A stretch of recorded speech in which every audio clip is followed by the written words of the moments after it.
BNP সরকার গঠনে সক্ষম হলে দেশের বিভিন্ন এলাকায় রাষ্ট্রীয় প্রতিষ্ঠানের নামকরণ ছাত্র জনতার অভ্যুত্থানে শহীদদের নামে করা হবে বলে জানিয়েছেন দলটির ভারপ্রাপ্ত চেয়ারম্যান তারেক রহমান।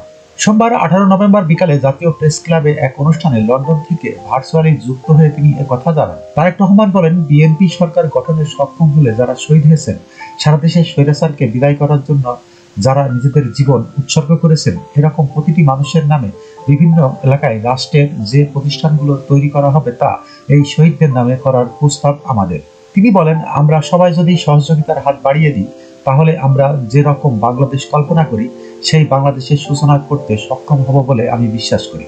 তিনি আরো বলেন, যারা বিভিন্নভাবে ক্ষতিগ্রস্ত হয়েছে কতটুকু আমরা পারবো জানি না, তবে আমাদের অবশ্যই প্রচেষ্টা থাকবে।